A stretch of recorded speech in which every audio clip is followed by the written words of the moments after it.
नमस्कार, मी डॉक्टर सुरेखा भारती, प्रधान संपादक ज्योती कलश पत्रिका. इंदूर हे मराठी भाविकांचं घर. राजे श्रीमंत मल्हारराव होळकर, मातोश्री देवी अहिल्याबाई यांच्या कृपेने मराठी माणूस हा प्रगती करत आहे आणि साहित्यिकाची सुद्धा इथे एक वेगळं वैशिष्ट्य आहे.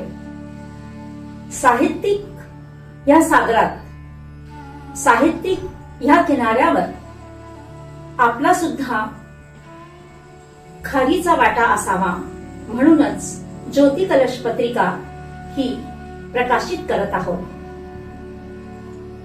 मागच्या दोन्ही अंकाला आपला सुंदर प्रतिसाद मिळाला, त्याबद्दल आम्ही मनपूर्वक आभारी आहोत.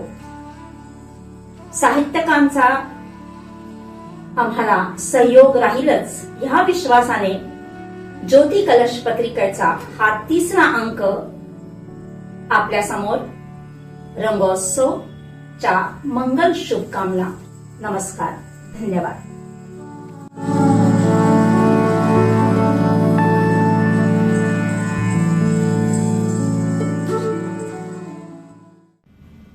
नमस्कार, मी डॉक्टर सुरेखा भारती, प्रधान संपादक ज्योती कलश पत्रिका. माझ्या कवितेचं शीर्षक आहे रंगात असतं जीवन. नेहमीच रंगात असतं जीवन, नेहमीच रंगात असतं जीवन. रंग तुझ्यात, रंग माझ्यात, रंग तुझ्यात, रंग माझ्यात. हाच तर असतो निसर्गात, हाच तर असतो निसर्गात. प्रत्येक क्षणाला, प्रत्येक श्वासाला देतात अर्थ हे रंग. बालपणाचा रंग तो गुलाबी, बालपणाचा रंग तो गुलाबी. ते अंगण, ते झुले, चिमुकल्या हाताने ओंजळीत आणलेली ती फुले, चिमुकल्या हाताने ओंजळीत आणलेली ती फुले. रंग ह्याचाही असतो शेवटपर्यंत, रंग ह्याचाही असतो शेवटपर्यंत. मग मन रंगतं युवा भावनांनी, मग मन रंगतं युवा भावनांनी. कुठेतरी न कळत जातं हृदय, कुठेतरी न कळत जातं हृदय. दुसऱ्याच्या हृदय गाभाऱ्यात हवा हवा वाटतो, हवा हवा वाटतो तो स्पर्श, तो गंध. हवा हवा वाटतो तो स्पर्श, तो गंध. ह्याच रंगात रंगतं जीवन, ह्याच रंगात रंगतं जीवन. निळ्या आकाशासारखं सुंदर शांत, निळ्या आकाशासारखं सुंदर शांत. पण हे सुद्धा खरं आहे, पण हे सुद्धा खरं आहे. येतात कधी कधी दुःखाचे काळे रंग, पण हे सुद्धा खरं आहे. येतात कधी कधी दुःखाचे काळे रंग. त्यातही आम्ही पाहतो, त्यातही आम्ही पाहतो विश्वासाचा एक रंग पांढरा. त्यातही आम्ही पाहतो विश्वासाचा एक रंग पांढरा. तोच तर देतो आधार पुढे चालायला, तोच तर देतो आधार पुढे चालायला. जीवन चक्र फिरतच असतं, जीवन चक्र फिरतच असतं. तेव्हा हळूहळू येतो भक्तीचा तो सोनेरी रंग, तेव्हा हळूहळू येतो भक्तीचा तो सोनेरी रंग. एक रूप होतो आत्मा आणि परमात्मा, एक रूप होतो आत्मा आणि परमात्मा. सार्थक झाल्यासारखं वाटतं जीवन, सार्थक झाल्यासारखं वाटतं जीवन. ह्या जगात बहुतेक हाच असतो, बहुतेक हाच असतो कैवल्याचा रंग, कैवल्याचा रंग. नमस्कार. अंजली कृष्णा भोयर ज्योती कलश पत्रिकेसाठी शांताताई शेळके यांची कविता सादर करते. कधी आठवण लपलेली असते हृदयांच्या बंद कप्प्यात, कधी आठवण लपलेली असते हृदयांच्या बंद कप्प्यात. कधी आठवण लपलेली असते वसंतातल्या गुलमोहरात, कधी आठवण लपलेली असते वसंतातल्या गुलमोहरात. कधी ती लपलेली असते सागरांच्या अथांग निळाईत, कधी ती लपलेली असते सागरांच्या अथांग निळाईत. तर कधी ती लपलेली असते बहरलेल्या चैत्र पालवीत, तर कधी ती लपलेली असते बहरलेल्या चैत्र पालवीत. या साऱ्यांभोवती फिरत असतो श्वास आपला मंदधुंद, या साऱ्यांभोवती फिरत असतो श्वास आपला मंदधुंद, आणि यातूनच मग दरवळतो तो आठवणीचा बकुळगंध, मग यातूनच तो दरवळतो आठवणीचा बकुळगंध. अशी ही सुंदर कविता शांताताई शेळके यांची मी प्रस्तुत केली. नमस्कार, मी सौ विद्या बनाफर, अकोला, महाराष्ट्र. माझी स्वरचित कविता ज्योती कलशसाठी सादर करत आहे. सखी सखी सुरमयी सांज, सखी सख्याची सावली, सखी प्रकाशाची कुस, सखी जगाची माऊली. सखी सुरमयी सांज, सखी सख्याची सावली, सखी प्रकाशाची कुस, सखी जगाची माऊली. आळे फिरता घराचे पांघरते सारे दुःख, गुढ घावांचे किनारे मग तोडते वेगात. मालवले सांज दीप, सोस सोसून शिणली, सखी प्रकाशाची कुस, सखी जगाची माऊली. जळे भगवी वासना, कुठे शिकारी नजर, कशी सांभाळू रे देवा माझं रूप भाराभर.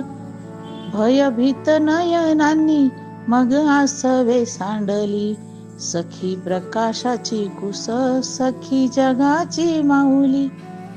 थिटी पडतात कधी प्रारब्धाची ती अक्षरे, ओंजळीतून गळती कधी सुखाचे चांदणे.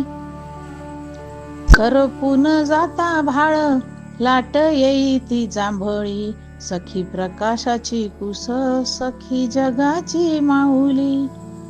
वाटे शेंदरी देठाच्या, सखी प्राजक्ता सारखी, ऐन बहरात कधी आल्या वैधव्या सारखी. तिच्या सख्याच्या कुशीत कशी शांत विसावली, सखी प्रकाशाची कुस, सखी जगाची माऊली. पदरात व्याकुळला तिच्या अमृताचा थेंब, बाळ तळमळे घरी सखी पेलते रे नभ. उदमुक्तीचा जाळत साध घालत निघाली, सखी प्रकाशाची कुस, सखी जगाची माऊली. सखी सुरमयी सांज, सखी सख्याची सावली, सखी प्रकाशाची कुस, सखी जगाची माऊली. सोनगावकर डॉक्टर योगेंद्रनाथ शुक्ल द्वारा लिखित भूक ही लघुकथा चे वाचन मी करत आहोत. लॉकडाऊन मध्ये कलेक्टर साहेब शहराचे निरीक्षण करण्यास निघाले. अचानक त्यांनी ड्रायव्हरला कार मागे घ्यायला सांगितलं. एक मनुष्य रस्त्याच्या कडेला बसला होता आणि तो एक मेलेल्या पशुचं मांस खात होता. हे बघून त्यांचे शरीर थरथरू लागले. हे खाऊ नका, खाल्लं तर मराल. त्या झाडाखाली या, मी तुम्हाला पोटभर जेवण देतो. तिच्या पायाच्या बोटांना रक्ताची धार लागली होती. त्याने साहेबाकडे डोळे वटावरून पाहिले. आपल्या मनात विचार करू लागला की खरंच हा साहेब आपल्याला जेवण देईल का. साहेबांनी झाडाखाली येऊन फोन लावला. तेवढ्याच तो माणूस हातातले लहानसे काठोळे घेऊन घसरत घसरत तिथे पोहोचला. काय करीत असता तुम्ही. मजुरी. कुठून आलात. भुसावळून आलो. पायी चालत गावी चाललोय.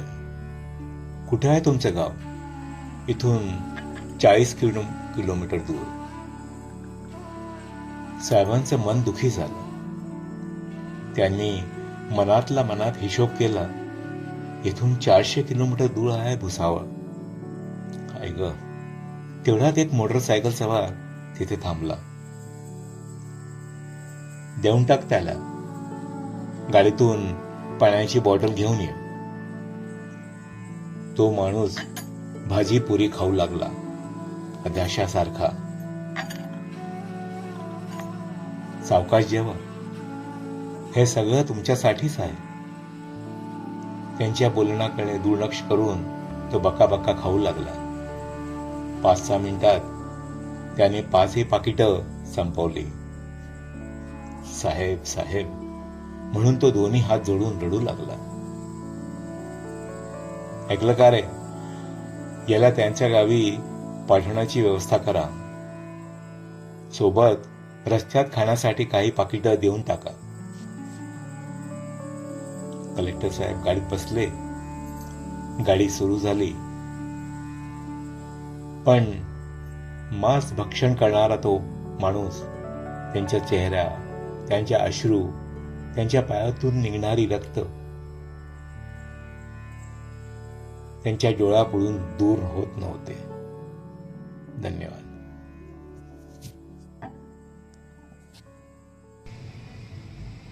नमस्कार.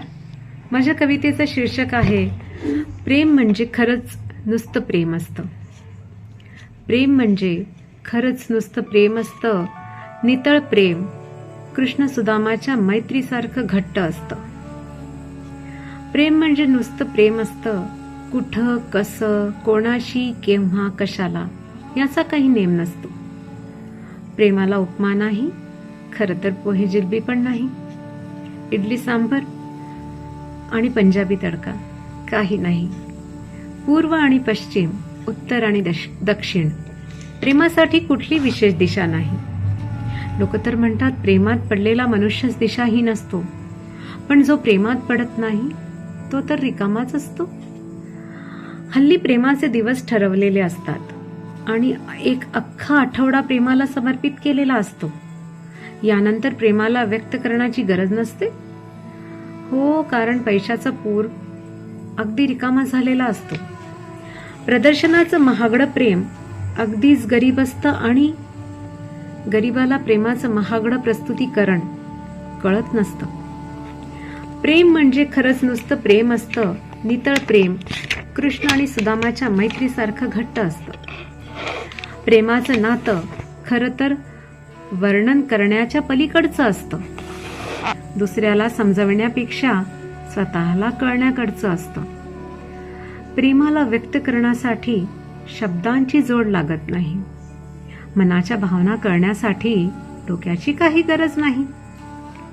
खूप काही लिहिलं गेलं आहे प्रेम या छोट्याशा शब्दावर, पण काही अर्थ नाही जर ही भावना नाही हृदयात खोलावर. प्रेम हे वाचायचं नसतं, बोलायचं नसतं आणि मिरवायचंही नसतं. प्रेम हे जगायचं असतं, जपायचं असतं आणि अनुभवायचं असतं. कारण प्रेम म्हणजे खरंच नुसतं प्रेम असतं. नितळ प्रेम कृष्ण सुदामाच्या मैत्रीसारखं घट्ट असतं. धन्यवाद. माझी कविता माझ्या आवाजात. माझं जातो बहिणाच घरोट, माझं जातं माझं जातं, माझं जातं माझं जातं, काय सांगू याची बात. गिर गिर गिर क्यात होत फिरत हे जात, जाता जाता नाच जात, गेलं सोडून या हात. अख्ख जीवनाचं गाणं याच्या सवे होते गात, घर घर संगीताची तेही देत होते साथ. होत असं निगडीत याचं आणि माझं नातं, गेलं गाणं ही संगीत सवे घेऊन हे जात. म्हणे माझी बहीणाई नका म्हणू याले जात, जात म्हणताच गेलं विजेवर माझं जात. माझ्या परी माझं जात, सदा झिजत राहत, सदा झिजतच जात, नाव म्हणून हे जात. धन्यवाद. नमस्कार, मी भोपाळहून सुषमा ठाकूर. नुकताच वसंत ऋतू सुरू झालेला आहे त्यामुळे एक कविता वसंत ऋतूवर. कवितेचं नाव आहे स्वागत वसंताचे. धुंद धुंद पाकळी फूल मधुर रसभरी, मंद मंद अनिल जरी कोमलता कळ्यांवरी, रंग रंग फुलांवरी फुलपाखरू भिरभिरी, खळखळती जललहरी दरवळे सुगंध बनी, प्रणय पल्लव मनी बहरी संयम कसा धरू हृदयी, लज्जा गाली रंग उधळी इंद्रधनुषी स्वप्न उभरी, आम्रतरू मोहरला बनी कोकिळ मधु पूजन करी, लाल गुलाबी निळी जांभळी रंग संगती निसर्ग राणी लेऊन सजली, मनी प्रणय तार छेडली शृंगार लहर हृदय उसळली, कधी थंड थंड कधी गरम जाहली साध प्रियाला देऊ लागली, कोकिळा पूजन करू लागली कैरीवरती झुलू लागली, पळसपाने लाल जाहली होळी खेळण्या गुलाल झाली, वसंत ऋतूने बहार आली स्वागत करण्या मनेही सजली, स्वागत करण्या मनेही सजली. धन्यवाद. मी सुनील कोकिळ. ज्योती कलश मराठी पत्रिका हे एक सुंदर मंच डॉक्टर सुरेखा भारती यांनी उपलब्ध केले आहे. हे मंच कवी, लेखक, कहाणीकार आणि रचनाकार यांच्यासाठी छान संधी आहे. प्रधान संपादक डॉक्टर सुरेखा भारती व यांचे सहकर्मी यांचे आभार. मी सादर करीत आहे एक कविता. कवितेचे नाव आहे प्रवास परतीचा. कवितेचे नाव आहे प्रवास परतीचा. साठी नंतरचा प्रवास परतीचा, साठी नंतरचा प्रवास परतीचा, आता करूया भरघोस आनंदाने, आता करूया भरघोस आनंदाने, जोपासू आपले छंद वेगळे, जोपासू आपले छंद वेगळे, प्रत्येक गोष्टीत चाखूया आनंद वेगळे, प्रत्येक गोष्टीत चाखूया आनंद वेगळे, मन शोधिसी आनंद या जगात, मन शोधिसी आनंद या जगात, तो लपला आहे आपल्याच विचारात, तो लपला आहे आपल्याच विचारात. कुठे हरविला सुखी माणसाचा सदरा, कुठे हरविला सुखी माणसाचा सदरा, कुठे हरवली आनंदाची गुरुकिल्ली, कुठे हरवली आनंदाची गुरुकिल्ली, सदरा शोधून का दमला, सदरा शोधून का दमला, किल्ली शोधून का दमला, किल्ली शोधून का दमला, नको शोधू माणसा, नको शोधू माणसा हा सदरा, नको शोधू माणसा ही किल्ली, नको शोधू माणसा ही किल्ली, काखेत कळसा गावाला वळसा, काखेत कळसा गावाला वळसा, तरी का शोधिसी सुखाला हे माणसा, तरी का शोधिसी सुखाला हे माणसा, नको गुंफू प्रश्नांची जाळी, नको गुंफू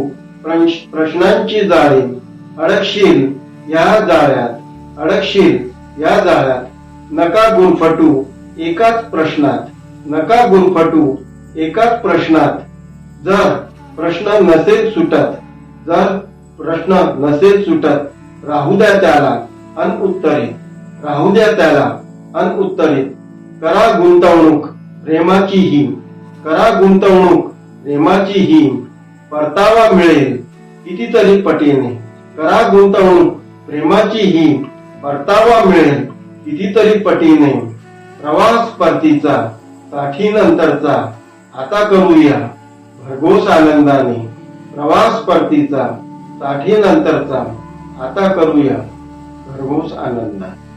धन्यवाद.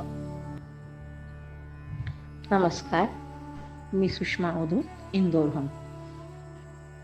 शशीधर माझ्या कवितेचं नाव. मेघांच्या झुपक्यातून चंद्र हळूच डोकावला, मेघांच्या झुपक्यातून चंद्र हळूच डोकावला, प्रिय अवनीशी गुलुगुलू बोलायला.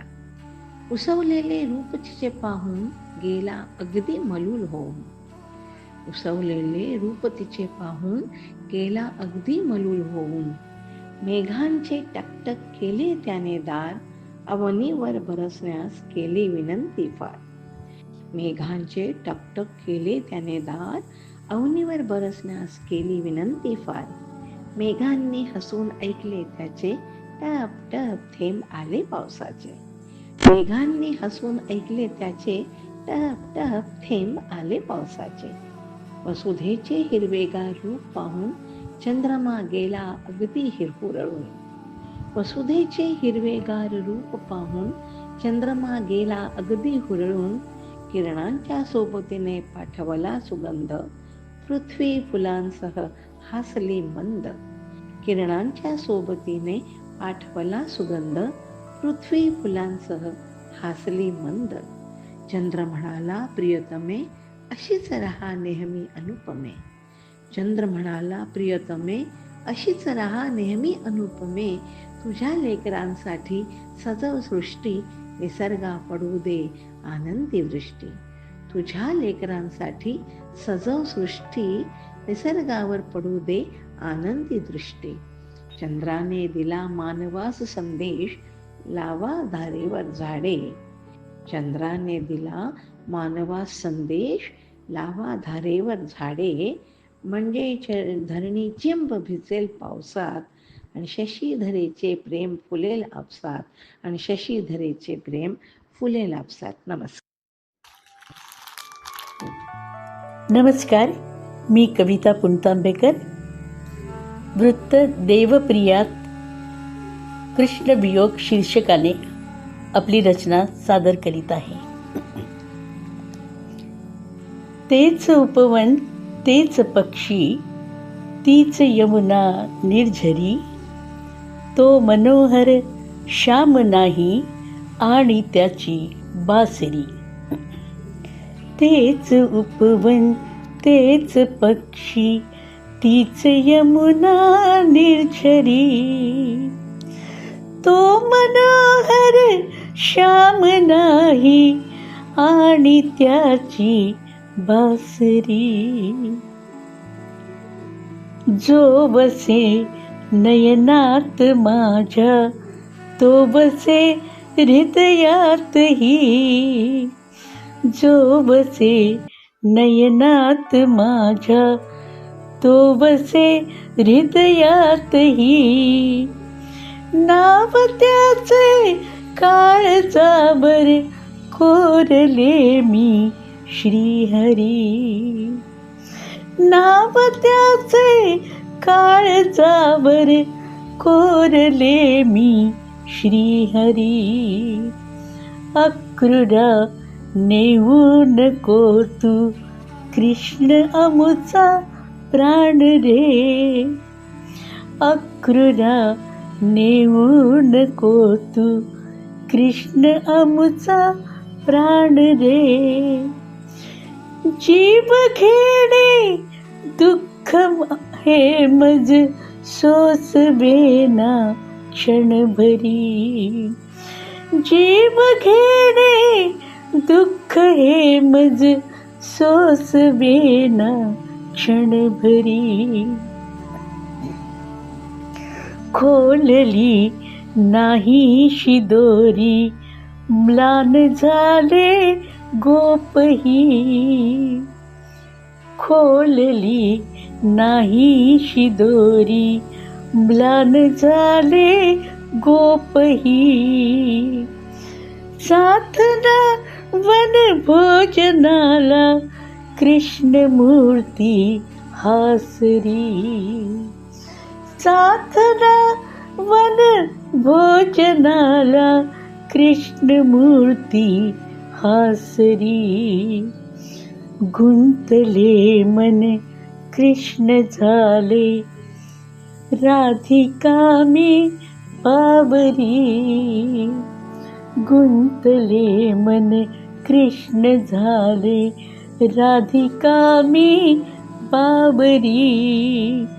सावळ्या तू प्राण माझा, परतून ये सत्वरी. सावळ्यात प्राण माझा परतुनी ये सत्वरी. तेच उपवन तेच पक्षी तीच यमुना निर्झरी. तो मनोहर श्याम नाही आणि त्याची बासरी. धन्यवाद.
कुठूनही तरंगत येतं एक नातं आणि आपल्यातल्या कस्तुरीचा पत्ता देऊन जातं.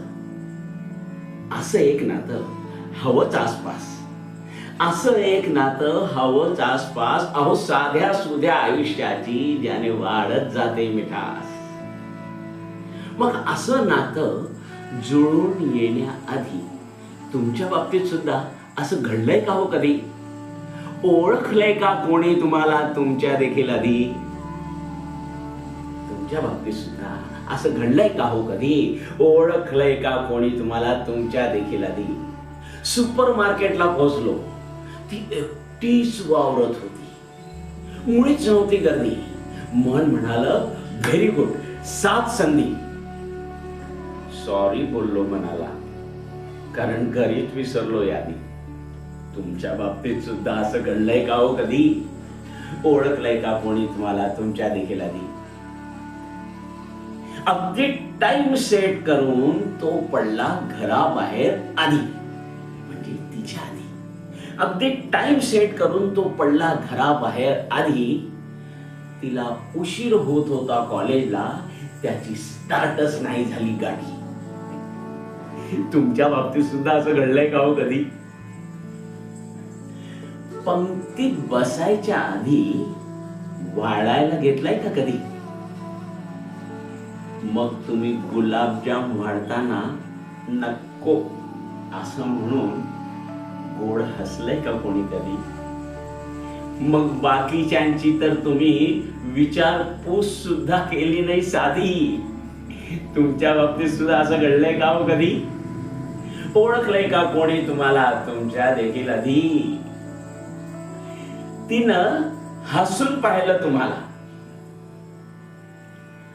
पाहून हसतीये वाटलं तुम्हाला. तिनं हसून पाहिलं तुम्हाला, पाहून हसतीये वाटलंय तुम्हाला. ती आवडते तुम्हाला हे तिला कळले, पण तिचे डोळे वाचायचे तुम्हाला नाही जमले. अहो नाही कळत हो प्रेमात अगदी गोष्ट सोपी साधी. तुमच्या बाबतीत सुद्धा असं घडलंय का हो कधी? ओळखलंय का कोणी तुम्हाला तुमच्या देखील आधी? सांगा ना.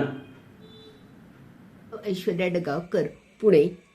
माझी स्वलिखित कविता सादर करत आहे. माझ्या कवितेचं नाव आहे घुंगुरमाळा. पहाटेच्या घुंगुरमाळा, पहाटेच्या घुंगुरमाळा आज कानी गुंजत नाही. पहाटेच्या घुंगुरमाळा आज कानी गुंजत नाही. सानुलीच्या पावलात पैंजण आता रुणझुणत नाही. सानुलीच्या पावलात पैंजण आता रुणझुणत नाही. दैवावर हवाला ठेवून दुष्काळाशी तो झुंजतो आहे. दैवावर हवाला ठेवूनी दुष्काळाशी तो झुंजतो आहे. घाम श्रमाचे दाम मागत, घाम श्रमाचे दाम मागत गाव गाव भटकतो आहे.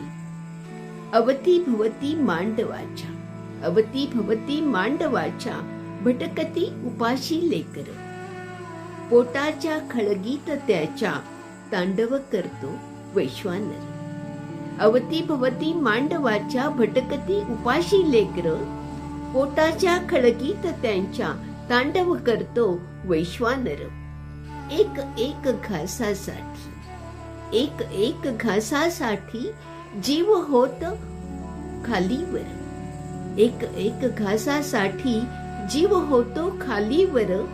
परी श्रीमंताच्या काळ झाला, परी श्रीमंताच्या काळ झाला फुटत नाही कधीच पाझर. रात्र सरते पहाट होते, रात्र सरते पहाट होते पेटत नाही घरी चूल. रात्र सरते पहाट होते पेटत नाही घरी चूल. गालावरचे अश्रू सुकवत उपाशीच पहा झोपते हे मूल. कोणत्या जन्माची सजा, कोणत्या जन्माची सजा पोशिंद्याला मिळत आहे. शब्द रुंधले आहे कंठी, शब्द रुंधले आहे कंठी फास गळ्यात लटकत आहे. कष्ट करणे हाच का, कष्ट करणे हाच का त्याच्या जीवनाला शाप आहे. अपेक्षेविना आयुष्यभर भोगला ज्याने तो जगाचा बाप आहे, तो जगाचा बाप आहे. धन्यवाद.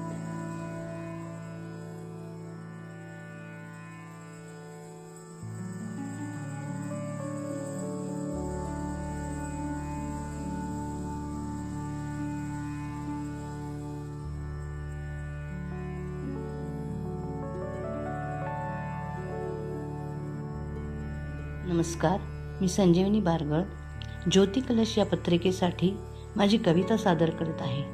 कवितेचे शीर्षक आहे गोड गुलाबी थंडी आली. गोड गुलाबी थंडी आली घेऊन सोबत कुंद गारवा. गोड गुलाबी थंडी आली घेऊन सोबत कुंद गारवा. रानलता या व्याकुळ झाल्या ऐकताच तो राग मारवा. शांत तळ्याच्या काठावरती कदंब तोही मग गारठला. शांत तळ्याच्या काठावरती कदंब तोही मग गारठला. घरट्यामध्ये पंखांच्या वसनी माय उष्णवे पिल्ला आला. शुभ्र धुक्याची दुलई घेऊन पहुडला आसमंत सारा. विरहाच्या रात्रीत जागुनी अवनी शोधे प्रिय दिनकरा. विरहाच्या रात्रीत जागुनी अवनी शोधे प्रिय दिनकरा. क्षितिजाच्या या भाळावरती सोन पावली भास्कर आला. क्षितिजाच्या या भाळावरती सोन पावली भास्कर आला. उष्ण स्पर्श होताच रवीचा दवबिंदूंचा तोल घसरला. वसुंधरेच्या अधरावरती अलगद जाऊन तो विरघळला. वसुंधरेच्या अधरावरती अलगद जाऊन तो विरघळला. सृष्टीचे हे अबोल नाते पाहून शिशिरही गहिवरला. सहस्ररश्मीच्या कवेत येता स्निग्ध हासली पहाधरा. सहस्ररश्मीच्या कवेत येता स्निग्ध हासली पहाधरा. पर्णफुले ती गाली हसली गंधित झाला अंबर सारा. मध्यान्नीच्या उन्हात फुलला निळ्या नभाचा मस्त पिसारा. मध्यान्नीच्या उन्हात फुलला निळ्या नभाचा मस्त पिसारा. सूर्यधरेचे हे तप्त मीलन जीवन देई मग चराचरा. तरुणाईचा बहर उतरता पाचोळ्यांची गर्दी होते. तरुणाईचा भर उतरता पाचोळ्यांची गर्दी होते. पुन्हा पल्लवित करण्यासाठी वसंत ऋतूची स्वारी येते. पुन्हा पल्लवित करण्यासाठी वसंत ऋतूची स्वारी येते. धन्यवाद. कथेचं शीर्षक आहे प्रेम. शुभा कॉलेजमध्ये BCom सेकंड इयरची विद्यार्थिनी होती. समीर तिच्याच वर्गात होता. दोघांमध्ये प्रेमाचे बीज अंकुरित व्हायला लागले होते. प्रेम म्हणजे नुसते हातात हात घेऊन फिरणे नव्हे, कुठल्याही प्रकारे एकामेकाला हात लावणे, किस करणे नव्हे. पहिले तर समीर फक्त तिला पाहतच उभा राहायचा. कोणी मुलांनी तिला छेडले तर त्यांना बदडून सुद्धा काढायचा. तिचे खूप लक्ष ठेवायचा. शुभालाही त्याचा साथ आवडू लागला. आता पुढचा टप्पा म्हणजे लग्न. हे कसे पटवायचे घरच्या मंडळींना? तेही शुभासाठी तर मुलं बघतच होते. त्यांच्या अपेक्षांच्या पातळीवर समीर खरा नव्हता. शुभा, माझ्या घरचे लोक तयार आहेत आपल्या लग्नाला, समीर म्हणाला. मग मी चलू का तुझ्या घरी? आपण तिथेच सप्तपदी घेऊ आणि संसार सुरू करू. अगं लग्न नाही, ते आपल्याला तसेच ठेवून घ्यायला तयार आहेत. काही पद्धती ते करतील तसेच म्हणजे, आणि काही पद्धती म्हणजे काय? तू चल ना माझ्याबरोबर, समीरने शांतपणे उत्तर दिले. ती जरा थबकली. आता तू काही बोलू नको हो, तुझ्या घरी जाऊन तुझे कपडे, दागदागिने आणि पैसे घेऊन ये. दागदागिने आणि पैसे कशासाठी? अगं वेडाबाई, आपल्याला नवीन संसार सुरू करायला काही पैसे हवे ना. फक्त इश्क करून का आपला संसार चालणार आहे? त्याच्या तोंडातून काही पद्धती ऐकायच्या आधी तिने पुसटसा निकाह शब्द ऐकला आणि ती थरारली. समीरला रागाच्या भरात लक्षातच आले नाही केव्हा त्याच्या तोंडातून हा शब्द निघून गेला. तो तर श्रीमंत होता. तिला खूप महागडे कपडे, सेंट्स, चपला वगैरे घेऊन द्यायचा. मग आता का त्याला पैसा हवा होता? दागदागिने आणि पैसे आणणे म्हणजे समीर तिला तिच्याच घरी चोरी करायचं म्हणत होता. आता ती सावध झाली. मन सैर भैर झाले. समीर, मला जरा 2-4 दिवस दे ना. तो एकदमच रागवला. या अल्लाह, तुम्हें मुझ पर विश्वास नहीं है क्या? तिने मुश्किलीने त्याची समजूत काढली व त्याच्या घरचा पत्ता घेऊन घेतला. अल्लाह शब्द ऐकून तिच्या मनात अनर्थाची वीज चकाकली. अरे नाही रे, जरा पैशाची व्यवस्था करते. माझी बँकेची पासबुक बाबांजवळ असते. तेच माझ्या पैशाचा सर्व कारभार बघतात. कसा बसा समीर शांत झाला आणि परतला. आता मात्र शुभाला संपूर्ण ब्रह्मांड आठवले. तो रागवला तेव्हा त्याच्या तोंडातनं असे काही शब्द निघाले जे मराठी हिंदीचे नव्हते. ती हादरलीच. समीरचे शुक्रवार दुपारी अचानक निघून जाणे वगैरे तिला आठवायला लागलं. न राहून आता मात्र तिने तिच्या जीवलग मैत्रीण वैशालीला सर्व सांगितले. वैशाली गारच पडली. तिने विचारले, अगं इतके सर्व होईपर्यंत तू मला यातले काही सांगितलेच नाही? मला माफ कर वैशाली, मी आंधळी झाले होते. बरं, आता बघूया. म्हणून वैशाली तिला सरोजताई, प्रसिद्ध समाजसेविकाकडे घेऊन गेली. अलीकडे सरोजताईंकडे असल्या केसेस खूप येत होत्या. उद्ध्वस्त झालेल्या, भोळ्या भाबड्या, सुंदर, काही गरीब अशा मुली असायच्या. ताईंनी तिला जवळ घेतले आणि धीर दिला. घाबरू नको बाळ, तू बऱ्याच लवकर परत आलीस. आता तू 4 दिवस मात्र कुठेही जाऊ नकोस. त्यांनी वैशालीला सांगितले, शोभाच्या आईवडिलांना सर्व शांतपणे समजव. आणि ताई आपल्या कामास लागल्या. 3ऱ्या दिवशी पेपरमध्ये पहिल्याच पेजची न्यूज वाचून शुभा हादरली. आपोआप तिचे पाय देवाकडे वळले. पोलिसांनी 4-6 अशा मुलांना पकडले होते जे मुलींना प्रेमाच्या जाळ्यात अडकवून त्यांच्याशी निकाह लावून वाईट धंदे करवत होते. त्याच्यात समीरचाही फोटो होता. सरोजताईंनीच पोलिसला अशा काही प्रकरणांबद्दल सूचना दिली होती. अरे बाप रे, केवढ्या मोठ्या संकटातून वाचलो आहो आपण. धावून ताई सरोजताईंच्या पाया पडली व हुंदकी देऊन रडायला लागली. ताई, तुम्ही मला केवढ्या मोठ्या संकटातून काढले आहे. माझ्या एका चुकीने मी आणि आई बाबा उद्ध्वस्त झालो असतो. आता मात्र मी कानाला खडा लावते आणि माझ्यासारख्या काही मूर्ख मुली दिसल्या तर त्यांनाही सावध करीन. ताईंनी तिला मिठीत घेतले. डॉक्टर सुनीता फडणीस. मी निशा देशपांडे, इंदूर, एक मराठी कविता सादर करीत आहे. कवितेचं नाव आहे विसरले. प्रातः संध्येची अरुणिमा, पौर्णिमेचा दुग्धप्रकाश आणि काळोख रात्री सते चांदण्यासह आकाश. हिरवी गारती रानं, काजवांचे टिमटिम प्रकाश, मोगरा चाफा गुलाब तो बहरलेला पारिजात, आकाशासोबत हितगुज करती उंच उंच ती डोंगर, खळखळ वाहती सरिता निळा शांत तो समुद्र. ती कोकिळेची गोड गाणी, नृत्य सुरेख ते मोराचे, झुळझुळ वाहता गारवारा, तन्मनास सुखवून जाणारा. दिले सारे मुक्त हस्ताने ज्याने, त्याला कशी मी विसरले, पूर्ण मोह त्या गुणी जगाचा, त्याला कधी न स्मरले, त्याला कधी न स्मरले.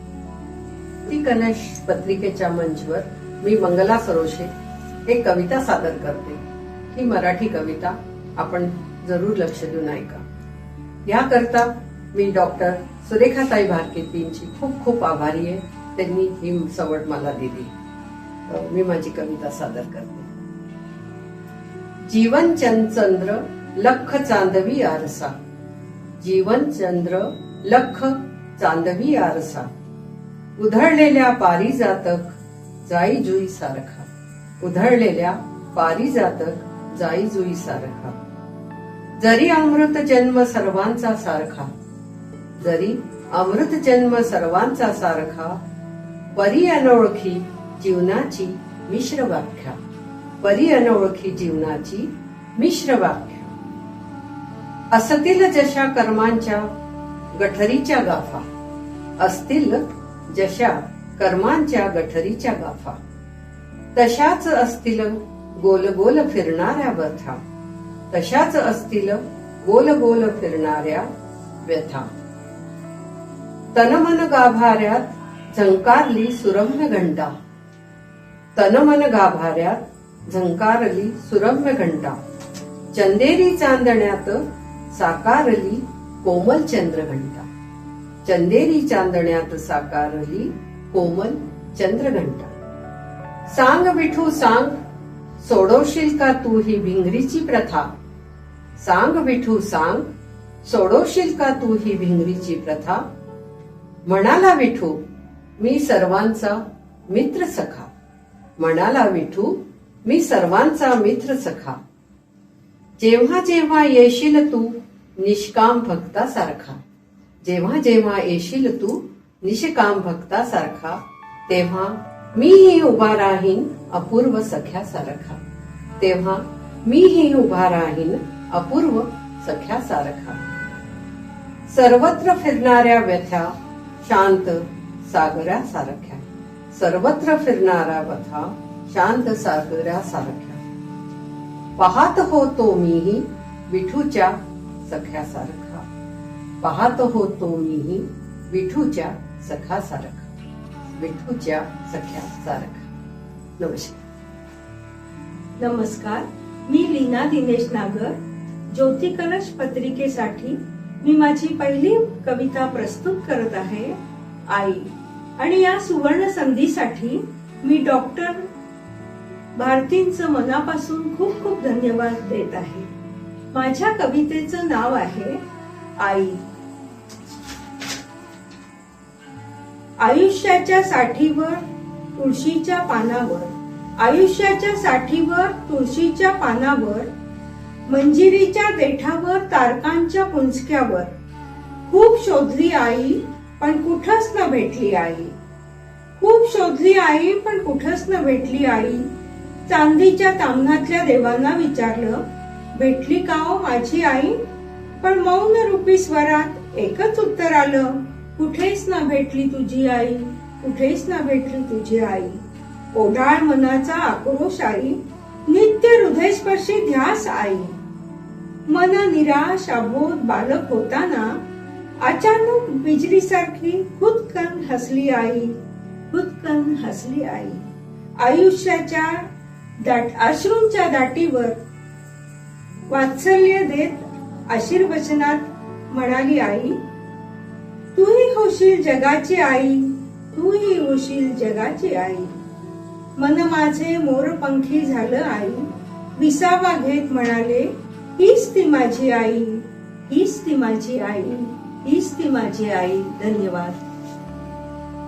नमस्कार, रामकृष्ण हरी. मी आदित्य गोमटे.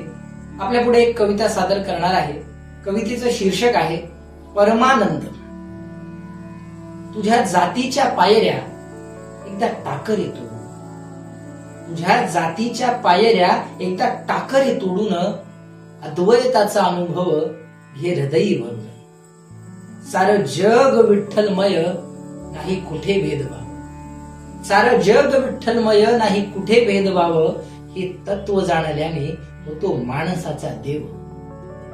जिथे दुःखाचा डोंगर तिथे जारे तू धावून, जिथे दुःखाचा डोंगर तिथे जारे तू धावून. हे मान अहंकार ते गंगेत वाहून. थकलेल्या त्या जीवाला दे अमृताचा थेंब, थकलेल्या त्या जीवाला दे अमृताचा थेंब. प्रेम भरारे हृदयी टाका थुंकून या दंभ. प्रेम करा सर्वांवर शिकवण माऊलीची, प्रेम करा सर्वांवर शिकवण माऊलीची. माऊलीचे नाव घ्या रे सावली ती या जगाची. आमच्या जीवनाची गाथा सांगा कधी तरणार, आमच्या जीवनाची गाथा सांगा कधी तरणार. जेव्हा तुकोबांचे शब्द आमच्या हृदयी भरणार, जेव्हा माऊलींची ओवी आमच्या मुखात येईल, जेव्हा माऊलींची ओवी आमच्या मुखात येईल. खऱ्या सुखाचा आनंद अंतरंगात वाहिल. मग एक दिसू लागे प्राणी पक्षी नर नारी, मग एक दिसू लागे प्राणी पक्षी नर नारी. हे हृदयात वाजेल त्या कान्हाची वासरी. असा लुटुरे आनंद, असा वाटुरे आनंद, असा लुटुरे आनंद, असा वाटुरे आनंद. सोडू विकारांचा छंद आणि साखू परमानंद, साखू परमानंद. धन्यवाद. नमस्कार, मी भाग्यश्री पाटणकर, जबलपूर, मध्य प्रदेश. ज्योती कलश ई अंकासाठी माझी कविता मी सादर करते. माझ्या कवितेचे शीर्षक आहे पाऊस. पाऊस गेला तेव्हा सूर्य घरंगळत आला, पाऊस गेला तेव्हा सूर्य घरंगळत आला. पाकळ्यावरील थेंबात त्याने चेहरा ओला केला. खाली ओली माती लाटांशी खेळत होती, खाली ओली माती लाटांशी खेळत होती. गंधात भिजली भाषा ओहळाला शिकवित होती.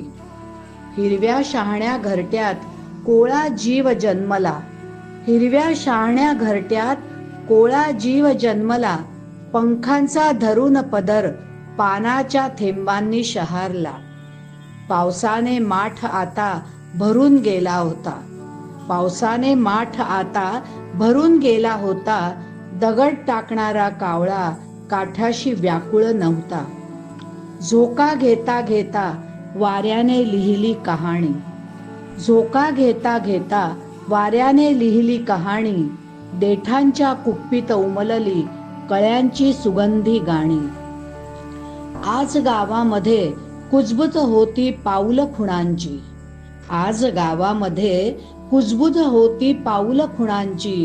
काल पावसात मर्यादा उतू गेली तारुण्याची. ढगांचे घाव आहेत वडिलोपार्जित मिळालेले, ढगांचे घाव आहेत वडिलोपार्जित मिळालेले. म्हणून शेतातून दिसतात दृष्टांत गाभुळलेले, म्हणून शेतातून दिसतात दृष्टांत गाभुळलेले. धन्यवाद.